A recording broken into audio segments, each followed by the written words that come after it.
এক সময় আমি মাজলুম ছিলাম বলে আমি পরবর্তীতে জালিম হব না। বাংলাদেশে এখনও বিভিন্নভাবে বিচ্ছিন্ন ঘটনা ঘটছে। গত 2 দিন ধরে যে ঘটনাগুলো দেখা যাচ্ছে, বিশ্ববিদ্যালয়ে হলগুলোতে মানুষকে পিটিয়ে হত্যা করা হচ্ছে, এটার আমরা তীব্র নিন্দা জানাই। কোনো অবস্থাতেই জুলুমের সমর্থন করা যাবে না। সে যদি আমার নিজের পিতা হয়, নিজের দল হয়, নিজের আত্মীয় হয়, যেই হোক না কেন, জুলুমের সমর্থন কোনো অবস্থাতেই করা যাবে না। জুলুমকারী ব্যক্তিকে কিন্তু আল্লাহ ভালোবাসেন না। এবং পৃথিবীর ইতিহাস সাক্ষী, কোনো জালিম ব্যক্তিকে আল্লাহ তাআলা ছাড় দেন কিন্তু ছেড়ে দেন না। জালিম ব্যক্তিকে আল্লাহ তাআলা ছাড় দেন কিন্তু ছেড়ে দেন না। সুতরাং আপনি এক সময় মাজলুম ছিলেন বলে এখন যদি আপনি জালেম হয়ে যান, আপনাকে আল্লাহ হয়তো বা ছাড় দেবেন। জালেম হলে কোনো অবস্থাতেই আল্লাহ ছেড়ে দিবেন না।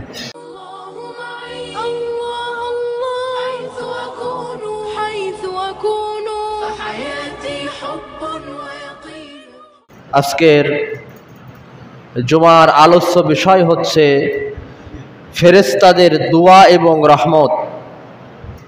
এই আলোচনায় আমরা 9টি পয়েন্ট আনব। প্রতিটি পয়েন্ট শোনার মতো, বাস্তব জীবনে আমল করার মতো এবং আমল করতে মনও চাইবে। যারা প্র্যাকটিসিং মুসলিম মানে যারা ইসলাম চর্চা করেন, বাস্তব জীবনে ইসলাম মেনে চলতে চান, তাদের আজকের এই আলোচনার 9টি পয়েন্টই ভালো লাগবে এবং মনে চাইবে যে এই পয়েন্টগুলো আমল করি। ফেরেশতাদের দোয়া এবং রহমত। ফেরেশতারা কাদের জন্য রহমত বর্ষণ করে, ফেরেশতারা কাদের জন্য দোয়া করে, সেই দোয়ার ভিতরে, রহমতের ভিতরে আমার আপনার আমল আছে কিনা আমরা একটু যাচাই করে নিই আজকে। প্রথমত, যে সমস্ত ব্যক্তি রাতের বেলায় ঘুমাতে যান, ওযু অবস্থায় ঘুমাতে যান, তাদের জন্য ফেরেশতারা সারা রাত দোয়া করতে থাকে। সুবহানাল্লাহ। ফেরেশতাদের দোয়া আল্লাহ তাআলা কবুল করেন। ফেরেশতারা নিষ্পাপ, মাসুম, গুনাহ থেকে মুক্ত, তাদের জীবনে কোনো গুনাহ নেই। সামান্য একটি আমল, রাতের বেলায় ওযু অবস্থায় ঘুমাতে যাওয়া, এটি একদিক থেকে আপনার ভিতরে পরিষ্কার পরিচ্ছন্নতা আনবে, পবিত্রতা আনবে। আমরা স্বাভাবিকভাবেই তো রাতের বেলায় যখন ঘুমাতে যাই, পাপ ধুয়ে, হাত ধুয়ে, মুখ ধুয়ে ঘুমানোর চেষ্টা করি। তো ওযুর অঙ্গ প্রত্যঙ্গ ধৌত করতে যতগুলো কাজ করা লাগে, তার প্রায় অর্ধেকই আমরা ঘুমানোর আগে করেই ফেলি।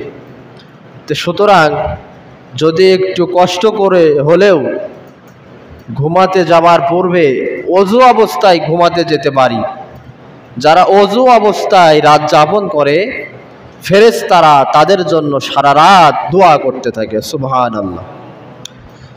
তাহলে আমরা চেষ্টা করব, পুরুষ ভাইরা এবং মা এবং বোনেরা সকলেই চেষ্টা করব ওযু অবস্থায় রাতের বেলায় ঘুমাতে যাওয়া। 2 নম্বর বিষয়, তালিবুল ইলম যারা, তালিবুল ইলম মানে কোরআন হাদিসের জ্ঞান অর্জন যারা করেন, কোরআন হাদিসের জ্ঞান অর্জনকারী ছাত্র ছাত্রী যারা, তারা যখন ইলম অন্বেষণের জন্য, ইলম অর্জনের জন্য, কোরআন হাদিসের জ্ঞান শিক্ষা করার জন্য বের হয়, যেই রাস্তা দিয়ে বের হয়, আল্লাহর রহমতের ফেরেশতারা সেই ইলম অর্জনকারী ছাত্রছাত্রীদের মর্যাদার্থে, সম্মানার্থে ফেরেশতারা তাদের রহমতের ডানাগুলো, রহমতের পাখাগুলো ওই ছাত্রছাত্রীদের পায়ের নিচে বিছাইয়ে দেয়। সুবহানাল্লাহ। তাহলে দেখেন, জ্ঞান অর্জন করলেই হবে না, সেই জ্ঞানটা দিনমুখী জ্ঞান হতে হবে, যে জ্ঞানের ভিতরে আমার দিনের কোনো কথা নেই। হাজারো হাজারো পৃষ্ঠা উপন্যাস পড়ছি, কবিতা পড়ছি, নভেল পড়ছি, অনেক বিষয় নিয়ে জ্ঞান অর্জন করছি, রাত দিন ছুটে চলা, অর্থ ব্যয় করা, শ্রম ব্যয় করা যে জ্ঞান অর্জনের পেছনে, সে জ্ঞান দ্বারা আমি দিনের কিছু অর্জন করতে পারছি কিনা এটাও একটু বোঝার বিষয়। যারা কোরআন হাদিসের জ্ঞান অর্জন করার জন্য পথ চলে, ফেরেশতারা তাদের জন্য দোয়া করতে থাকে, তাদের পায়ের নিচে রহমতের পাখা বিছাইয়ে দেয়। সকালবেলা যারা মসজিদের মক্তবগুলোতে কোরআন পড়তে যায়, যারা মাদ্রাসায় জ্ঞান অর্জন করতে বের হয়, যারা দিনই কোনো পরিবেশে জ্ঞান অন্বেষণের জন্য বের হয়, যে কিছু শিখবো, কোনো জ্ঞান অর্জন করব, এই জ্ঞান অর্জনের নিয়তে যারা বের হয়, তাদের জন্য ফেরেশতারা দোয়া করতে থাকে এবং রহমতের পাখা তাদের পায়ে বিছিয়ে দেওয়া হয়।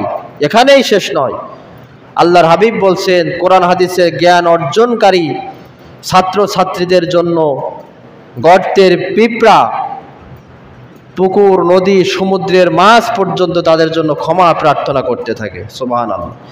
তার মানে এত সম্মান, এত মর্যাদা দেওয়া হয়েছে যারা কোরআন এবং হাদিসের জ্ঞান অর্জনের জন্য পথ চলে তাদের। 3 নম্বর শ্রেণী, যে গৃহে কন্যা সন্তান ভূমিষ্ঠ হয়। কন্যা সন্তান যেই গৃহে ভূমিষ্ঠ হয়, সেই গৃহে রহমতের ফেরেশতারা নাজিল হয় এবং ওই কন্যা সন্তানের মাথায় হাত বোলাতে থাকে, আর ফেরেশতারা বলতে থাকে, এই কন্যা সন্তান দুর্বল এবং সে বের হয়ে এসেছে আরেকটি দুর্বল শরীর থেকে। তার মানে মায়ের জাত এরা আসলেই দুর্বল, শক্তিতে দুর্বল, বুদ্ধিতে দুর্বল, অসহায় মায়ের জাত। এজন্য ইসলাম তাদেরকে সব দিক থেকে সম্মান দিয়েছে। কন্যা হিসাবে, বোন হিসাবে, স্ত্রী হিসাবে, মা হিসাবে, সম্পত্তি দেওয়ার ক্ষেত্রে সব দিক থেকে ইসলাম তাদেরকে সম্মান দিয়েছে। কিন্তু আমরা ইসলাম বুঝি না বলে তাদেরকে অসম্মানে রেখেছি। তো যেই ঘরে কন্যা সন্তান ভূমিষ্ঠ হয়, রহমতের ফেরেশতারা এসে সেই গৃহবাসীকে সালাম দেয়, আসসালামু আলাইকুম ইয়া আহলাল বাইত, এই গৃহবাসীর উপরে সালাম। কোনো পুত্র সন্তান জন্মগ্রহণ করলে সেই গৃহে ফেরেশতা এসে গৃহবাসীকে সালাম জানায় না, একমাত্র কন্যা সন্তান ভূমিষ্ঠ হলে গৃহবাসীদেরকে সালাম জানায় আর বলতে থাকে, এই কন্যা সন্তানকে যে পিতা লালন পালন করবে, কন্যার উপরে পুত্রকে প্রাধান্য দিবে না, সমান ভালোবাসা দিয়ে যারা লালন পালন করবে। অনেক পিতা এমন আছেন যে ছেলের প্রতি টান, মেয়ের প্রতি টান নেই, অবহেলা, লেখাপড়ার ক্ষেত্রে, খাবারের ক্ষেত্রে, পোশাক দেওয়ার ক্ষেত্রে।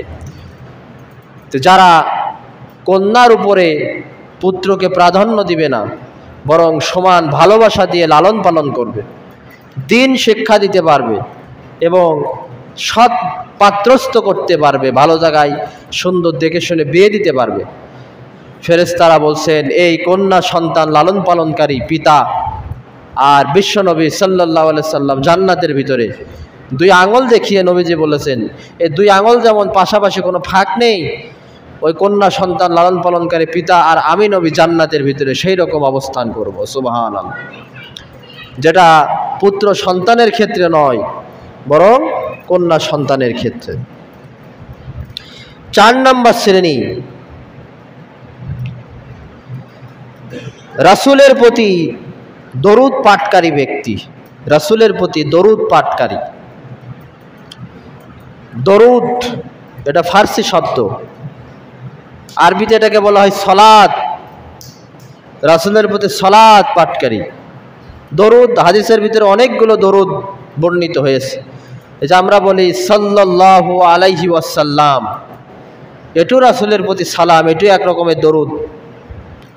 এরপরে সবচাইতে ফজিলতপূর্ণ দরুদ যেটা আমরা নামাজের ভিতরে পড়ি, দরুদ ইব্রাহিম, আল্লাহুম্মা সাল্লি আলা মুহাম্মদ ওয়া আলা আলি মুহাম্মদ, এই দরুদ।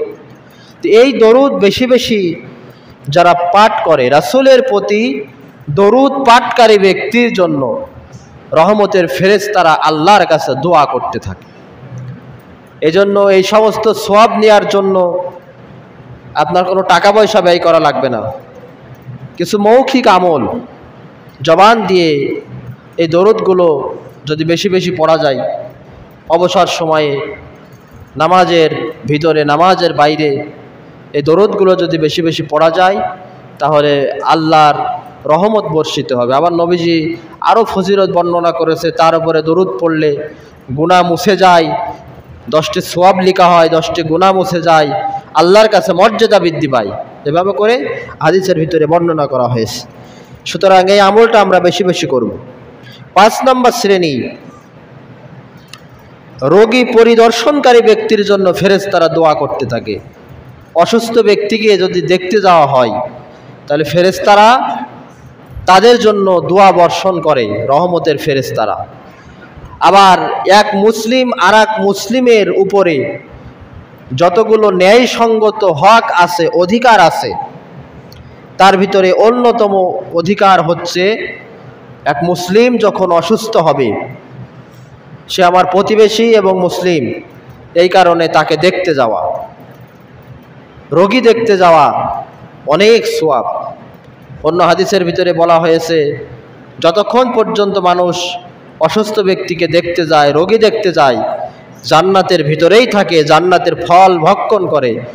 আবার এখানে বলা হচ্ছে ফেরেশতারা তাদের জন্য দোয়া করতে থাকে, রহমতের ফেরেশতারা। আর অসুস্থ ব্যক্তিকে দেখতে যাওয়ার ভিতরে যেমন ওই অসুস্থ ব্যক্তিটিও মানসিকভাবে একটু শান্তি পায়, আপনার সাথে তার হৃদ্রতা বাড়ে, সম্পর্ক বাড়ে। এজন্য চেষ্টা করবেন, আপনার আত্মীয় হোক, অনাত্মীয় হোক,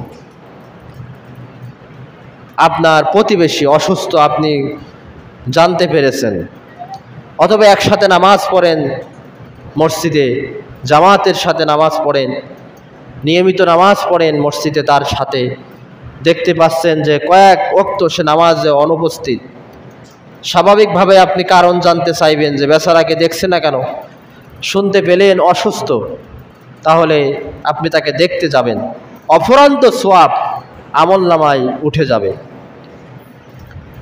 6 নম্বর ব্যক্তি, মুসলিম ভাইয়ের জন্য দোয়াকারী ব্যক্তি। আমরা আসলে কৃপণ হয়ে গেছে, একজন মুসলিম হয়ে আর একজন মুসলিমের জন্য দোয়া করি না। আমাদের ভিতরে নানান রকমের হিংসা বাসা বেঁধেছে, কিভাবে তার জন্য বদদোয়া করা যায়, তার ধ্বংস কামনা করা যায়, তার অমঙ্গল কামনা করা যায়, সেই চিন্তায় আমরা ব্যস্ত। নানান কৌশলে, নানান ষড়যন্ত্র করে কিভাবে তার ডিমোশনে আনা যায়, সেই চিন্তায় আমরা ব্যস্ত। কিন্তু এক মুসলিম আর এক মুসলিমের জন্য কল্যাণকামী হতে হবে। আদ-দীনুন নাসিহা, কল্যাণকামী হতে হবে। যখন রাসূল করিম সাল্লাল্লাহু আলাইহি ওয়াসাল্লাম বিচার ব্যবস্থা চালু করেছেন, বছরের পর বছর পার হয়ে গেছে, আবু বকরের শাসনামলে আদালতে কোনো মামলা নাই, কোনো বিচার নাই। তখন জিজ্ঞাসা করলেন এমন পরিবেশ তৈরি হওয়ার কারণ কি? তখন সাহাবীরা বলছেন আদ-দীনুন নাসিহা, যে মুসলমানদের মূল ধর্মই হচ্ছে পরস্পরের কল্যাণ কামনা করা। একে অপরের যদি কল্যাণ কামনাই করে, তাহলে আর মামলা আসবে কোথা থেকে? আজকে আমাদের ভিতরে একে অপরের ভিতরে কল্যাণ কামনা নেই। আমরা যখন সুযোগ পাই, সুযোগের সদ্ব্যবহার করতে ভুলি না। ক্ষমতা পাইলে ক্ষমতার অপব্যবহার করতে ভুলি না। একথা মাথায় রাখতে হবে, যে দল যে মতই করি না কেন, আপনি যদি কারোর প্রতি জুলুম করেন, আপনি এক সময় মাজলুম ছিলেন, মনে করেন বিগত 15-16 বছর আপনি মাজলুম ছিলেন, আপনি আরেকটি দল দ্বারা অত্যাচারিত ছিলেন, তার মানে এই নয় আপনার এখন সময় আছে বলে আপনি আবারও জালেম হয়ে যাবেন। কখনো এমন করা যাবে না। যেটা আইনের মাধ্যমে সম্ভব, প্রকৃত অপরাধীকে আইনের মাধ্যমে তাদের বিচারের কাজ সমাধান করার চেষ্টা করতে হবে। এক সময় আমি মাজলুম ছিলাম বলে আমি পরবর্তীতে জালিম হব না। বাংলাদেশে এখনও বিভিন্নভাবে বিচ্ছিন্ন ঘটনা ঘটছে। গত 2 দিন ধরে যে ঘটনাগুলো দেখা যাচ্ছে, বিশ্ববিদ্যালয়ে হলগুলোতে মানুষকে পিটিয়ে হত্যা করা হচ্ছে, এটার আমরা তীব্র নিন্দা জানাই। কোনো অবস্থাতেই জুলুমের সমর্থন করা যাবে না। সে যদি আমার নিজের পিতা হয়, নিজের দল হয়, নিজের আত্মীয় হয়, যেই হোক না কেন, জুলুমের সমর্থন কোনো অবস্থাতেই করা যাবে না। জুলুমকারী ব্যক্তিকে কিন্তু আল্লাহ ভালোবাসেন না।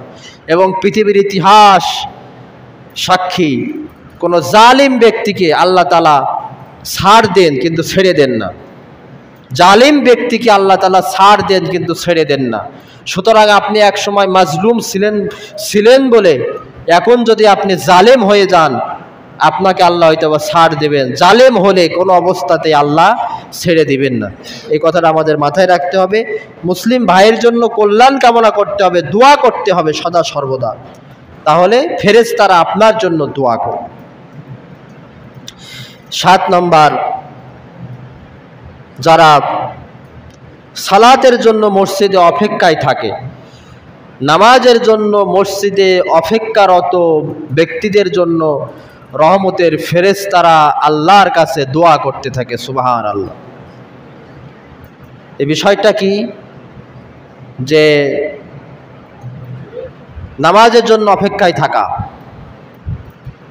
জহর শেষ হয়ে গেছে, সামনে আসরের রক্ত, এই আসরের নামাজের জন্য অপেক্ষায় থাকা, বা আমরা অনেক সময় নামাজের জন্য প্রস্তুত থাকি কিন্তু একেবারেই নামাজ যেই সময় হবে, একামত যেই সময় হবে তখন মসজিদে এসে বসি, অন্য সময়ের চায়ের দোকানে বসে থাকি।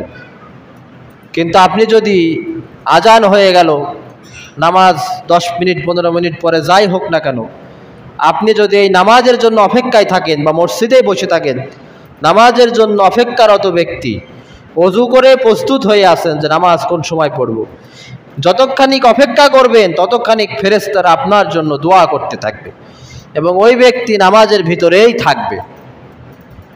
যখন একজন ব্যক্তি নামাজের উদ্দেশ্যে বের হয়, সে নামাজ শুরু হতে 10 মিনিট 20 মিনিট যাই লাগুক না কেন, নামাজের উদ্দেশ্যে যখন বের হয় তখন সে নামাজের ভিতরেই থাকে। সুবহানাল্লাহ। সুতরাং সালাতের জন্য মসজিদে অপেক্ষা করতে হবে। মসজিদে অপেক্ষারত ব্যক্তি নামাজের ভিতরেই থাকে। আমরা একেবারেই নামাজের আগ মুহূর্তে নামাজ হবে হবে ভাব, সেই সময় না এসে যদি মসজিদে অপেক্ষা করি নামাজের জন্য, অফুরন্ত সওয়াব, অপরদিকে রহমতের ফেরেশতারা আপনার জন্য দোয়া করতেই থাকবে। 8 নম্বর, প্রথম কাতারে সালাত আদায়কারী ব্যক্তির জন্য ফেরেশতারা দোয়া করতে থাকে প্রথম কাতারে। এই কারণে নবীজি বলেছেন যে মানুষ যদি জানতো, মানুষ যদি বুঝতো প্রথম কাতারে দাঁড়িয়ে নামাজ পড়ার কি সওয়াব, তাহলে এই প্রথম কাতারে দাঁড়ানোর জন্য মানুষ লটারি করত। এর মানে কি, প্রথম কাতারে মসজিদের সব লোক তার প্রথম কাতারে দাঁড়াতে পারবে না, তাহলে এখানে ধারণ ক্ষমতা প্রথম কাতারে যেই কয়জন, সেই কয়জনাই দাঁড়াবে। নবীজির এই হাদিসের তাগিদ এবং গুরুত্বটা কি, যে প্রথম কাতারে দাঁড়িয়ে সালাত আদায় করার এত সওয়াব, এত সওয়াব, এত সওয়াব, মানুষ যদি এটা উপলব্ধি করতে পারত, বুঝতে পারত, তাহলে তারা এই প্রথম কাতারে দাঁড়ানোর জন্য যে 100 জন উপস্থিত হয়েছে, সবাই এখন প্রথম কাতারে দাঁড়াতে চাচ্ছে, কিন্তু প্রথম কাতারে ধারণ ক্ষমতা মনে করেন 30 জন, তাহলে এখন এই 100 জনই চলে এসেছে প্রথম কাতারে দাঁড়াবো, কিন্তু 100 জন তো সম্ভব না দাঁড়ানো, তাহলে কোন 30 জন দাঁড়াবে? এর জন্য মানুষ লটারি করে ওই প্রথম কাতারে দাঁড়াতো, মানে এত ফজিলত প্রথম কাতারে। কিন্তু আমরা কতিপয় মুসল্লি এমন আছে যে আমাদের জন্য মসজিদের কিছু কিছু জায়গা একেবারে রেস্ট্রি করা, নিজের নাম দিয়ে খোদাই করা, সামনে জায়গা ফাঁকা, ওদিকে কোনো ভ্রুক্ষেপ নেই, ওই জানালার পাশে বা তৃতীয় কাতারে শেষ কাতারে আমাকে বসতে হবে, এটা আমার নাম লেখা আছে, এখানে আমার নামে রেস্ট্রি করে দেওয়া, আমাকে এখানেই বসতে হবে। অথচ এটা মসজিদের বসার আদবের খেলাফ। যে কোনো মজলিসে বসার কিছু আদব আছে। সামনের একটা জায়গা ফাঁকা থাকা অবস্থায় আপনি পেছনে বসতে পারবেন না, আবার সামনের সমস্ত জায়গা যদি পূরণ হয়ে যায় ঘাড় টপকেও আপনি আগে আসতে পারবেন না। এটাই নিয়ম মসজিদে বসা। সুতরাং প্রথম কাতারে দাঁড়িয়ে যারা সালাত আদায় করে অফুরন্ত সওয়াব ফেরেশতারা দোয়া করে। তো নবীজি বলছেন, মানুষ যদি জানতো প্রথম কাতারে দাঁড়িয়ে সালাত আদায় করার কি সওয়াব, লটারি করত। মানুষ যদি জানতো এশার সালাত আর ফজরের সালাত জামাতের সাথে আদায় করার কি সওয়াব, তাহলে তারা যারা হাঁটতে পারে না হামাগুড়ি দিয়ে হলেও তারা এই 2 ওয়াক্ত নামাজে জামাতের সাথে আদায় করার চেষ্টা করত। এশার সালাত কেউ যদি জামাতের সাথে আদায় করে অর্ধরাত পর্যন্ত দাঁড়িয়ে তাহাজ্জুদের সালাত আদায় করলে যেই সওয়াব, সেই সওয়াব তার আমলনামায় উঠে যায়। কেউ যদি এশা এবং ফজরের সালাত এই 2 ওয়াক্তের সালাত জামাতের সাথে আদায় করে সারা রাত তাহাজ্জুদের সালাত আদায় করার সওয়াব তার আমলনামায় উঠে যায়। আর এই 2 সালাতের ফজিলত যদি মানুষ জানতো, লটারি করত, পায়ে হেঁটে আসতে না পারলে হামাগুড়ি দিয়ে হলেও আসতো। আবার নবীজি বলছেন, এই 2 ওয়াক্তের সালাত জামাতের সাথে এসে আদায় করা তাদের জন্য কষ্টকর যারা হচ্ছে মুনাফিক। সুতরাং আমাদের এই প্রথম কাতারে সালাত আদায় করা, জামাতের সাথে সালাত আদায় করার প্রতিযোগিতা করতে হবে। আজকের আলোচনার সর্বশেষ পয়েন্ট, 9 নম্বর পয়েন্ট, ফেরেশতারা যাদের জন্য দোয়া করতে থাকে সেটি হচ্ছে কল্যাণের পথে যারা দান করে, কল্যাণের পথে দানকারী ব্যক্তিদের জন্য ফেরেশতারা দোয়া করতে থাকে। কল্যাণের পথে দান আপনারা বোঝেন, যাবতীয় কল্যাণ। এই যে আমরা কিছুদিন আগে নিহত ছাত্রদের জন্য দান করলাম, এটাও কল্যাণের পথে দান। তারপরে বন্যার্থদের পাশে দাঁড়ালাম, দান করলাম। যে কোনো কল্যাণকর কাজে ব্যয় করা, শুধু মসজিদেই ব্যয় করা যে কল্যাণ, মাদ্রাসায় ব্যয় করা কল্যাণ, এতিমখানায় ব্যয় করা কল্যাণ না, এমনটি নয়। যাবতীয় কল্যাণকর খাতে কল্যাণ কোন জিনিস এটা আপনি বোঝেন। একজন ওষুধ কিনতে পারছে না, মানবতার সেবা করেন। একজন অর্থের অভাবে লেখাপড়া করতে পারছে না, দরিদ্র মানুষ, বই কিনতে পারছে না, ফর্ম ফিল আপ করতে পারছে না, এরকমের অসংখ্য ছাত্রছাত্রী আছে। আপনারা হয়তো বা বলতে পারেন, কই অত গরিব আর কেউ নেই, আছে। আপনারা ওই লাইনে ঘোরাফেরা করেন না। আমরা শিক্ষকতা করি, শিক্ষকতা করছি, আমরা দেখছি এখনও অসংখ্য ছাত্রছাত্রী এমন আছে যারা আমরা শিক্ষকরা নিজেরা পকেটের টাকা দিয়ে তাদের এসএসসি ইন্টারমিডিয়েটের ফর্ম ফিল আপের জন্য টাকা দিই। এমনও ছাত্রছাত্রী এমন আছে এখনও, আমাদের নলেজে এমন আছে, এখনও অসংখ্য আছে যাদের আব্বার গাইড কেনার টাকা নেই, বই কেনার টাকা নেই।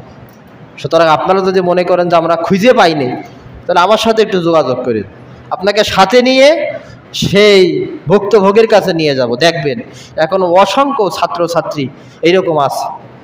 এবং যারা তলিবুল ইলমদের জন্য ব্যয় করা, যাকাত পাওয়ার সর্বপ্রথম হকদার কিন্তু তলিবুল ইলম। যারা জ্ঞান অর্জন করে, দিনের জ্ঞান অর্জন করে, তাদের দেওয়া অফুরন্ত সওয়াব। একদিক থেকে সাহায্য করার সওয়াব, আর একদিক থেকে কোরআন হাদিসের জ্ঞান অর্জন করছে তার কাজে আপনি সহযোগিতা করেছেন। সুতরাং এই কল্যাণকর পথে আপনার সামর্থ্যের ভিতরে একটু ব্যয় করে আখিরাতের ব্যাংকটা আমাদের সঞ্চয় করতে হবে।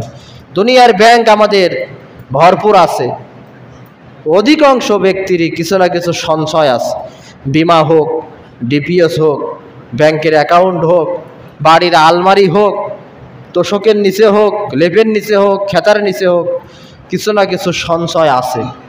কিন্তু আখিরাতের ব্যাংক যেখানে আমাদের জের চলে যেতে হবে, সে আখিরাতের ব্যাংকে আমাদের পুঁজি আছে কিনা, সঞ্চয় আছে কিনা, সঞ্চয়ের চেষ্টা করি কিনা, একটু বিবেকের আয়নায় আমরা প্রশ্ন রাখি। কল্যাণের পথে আমাদের দান করতে হবে।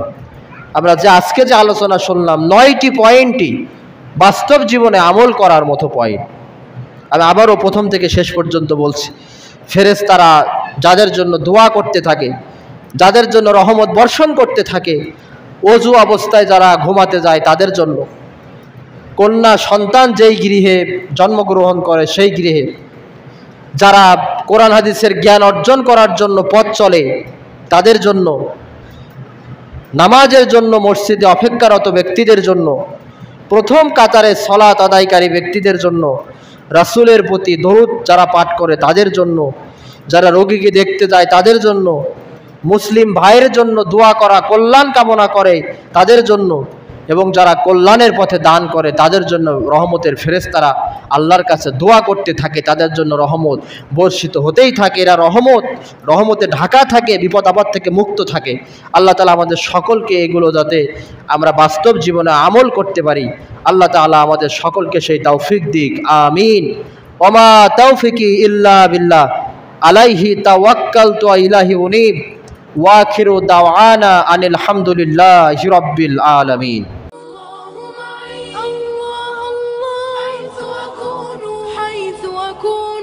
فحياتي حب